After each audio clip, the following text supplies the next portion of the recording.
Assalamualaikum warahmatullahi wabarakatuh. Perkenalkan, saya Muhammad Nur Rahman SPD, peserta Latsar CPNS tahun 2021, Angkatan 47 Kelompok 3 yang diselenggarakan oleh BPSDM Provinsi Sumatera Utara bekerja sama dengan BKPSDM Kabupaten Pak Barat. Kali ini saya akan menjelaskan etika publik dengan Widya Suara Pengampu Dr. Andus Ikhwan Faizan Nasution MAP. Mari kita simak bersama-sama. Etika publik dapat dibagi menjadi beberapa bagian. Di antaranya adalah pengertian etika, pengertian kode etik, pengertian etika publik, kode etik dan kode perilaku ASN, nilai-nilai dasar etika publik, bentuk-bentuk kode etik dan implikasinya, serta kode etik dan kode perilaku pejabat publik. Kita masuk ke bagian yang pertama, pengertian. Pengertian ini dapat dibagi menjadi tiga, yaitu yang pertama, pengertian etika. Etika adalah refleksi atas baik atau buruk, benar atau salah yang harus dilakukan, atau bagaimana melakukan yang baik dan yang benar. Pengertian kode etik adalah peraturan yang mengatur tingkah laku dalam suatu kelompok khusus. Sudut pandangnya hanya ditunjukkan pada hal-hal prinsip dalam bentuk ketentuan-ketentuan tertulis.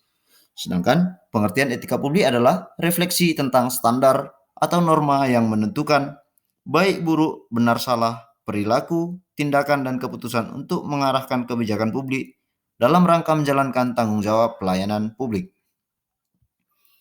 Nilai-nilai dasar etika publik.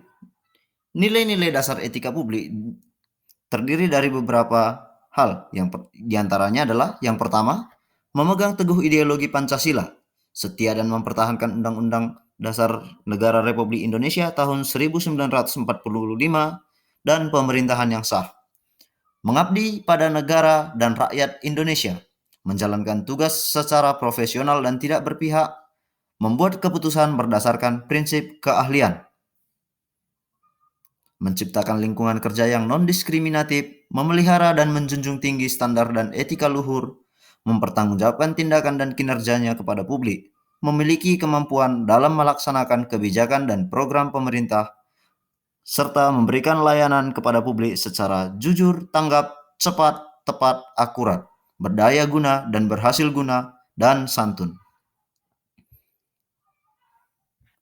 Mengutamakan kepemimpinan berkualitas tinggi, menghargai komunikasi, konsultasi, dan kerjasama, mengutamakan pencapaian hasil dan mendorong kinerja pegawai, mendorong kesetaraan dalam pekerjaan, meningkatkan efektivitas sistem pemerintahan yang demokratis sebagai perangkat sistem karir.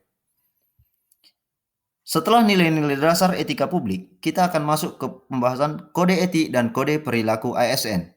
Kode etik dan kode perilaku ASN dapat dijabarkan dalam beberapa hal. Yang pertama adalah melaksanakan tugas secara jujur, bertanggung jawab, dan berintegritas tinggi, melaksanakan tugas secara cermat dan disiplin, melaksanakan tugas sesuai dengan peraturan perundang-undangan yang berlaku, melayani dengan sikap hormat, sopan, dan tanpa tekanan, menjaga kerahasiaan yang menyangkut kebijakan negara, menggunakan kekayaan dan barang milik negara secara bertanggung jawab, efektif, dan efisien, memberikan informasi secara benar dan tidak menyesatkan kepada pihak lain yang memerlukan informasi terkait kepentingan kedinasan, tidak menyalahgunakan informasi terkait kepentingan kedinasan, tidak menyalahgunakan informasi intern negara, melaksanakan tugas sesuai dengan perintah atasan sejauh tidak bertentangan dengan peraturan perundang-undangan, menjaga agar tidak terjadi konflik kepentingan dalam melaksanakan tugas, memegang teguh nilai dasar ASN dan selalu menjaga reputasi dan integritas ASN, melaksanakan ketentuan peraturan perundang-undangan mengenai disiplin pegawai ASN. Setelah itu kita masuk ke pembahasan kode etik dan perilaku pejabat publik, yaitu yang berkaitan dengan dimensi etika publik. Dimensi etika publik dibagi menjadi tiga, yaitu dimensi kualitas pelayanan publik, dimensi integritas pelayanan publik, dan dimensi modalitas. Bentuk-bentuk kode etik dan implikasinya. Yang pertama adalah penggunaan kekuasaan. Ini dibagi dalam tiga hal, yaitu legitimasi kekuasaan, legitimasi sosiologis, legitimasi etis. Dan sumber-sumber kode etik ASN tertuang dalam beberapa peraturan perundang-undangan. Yang terbaru adalah PP nomor 53 tahun 2014. Kemudian ASN juga harus menjaga agar tidak terjadi konflik kepentingan. Sekian dan terima kasih.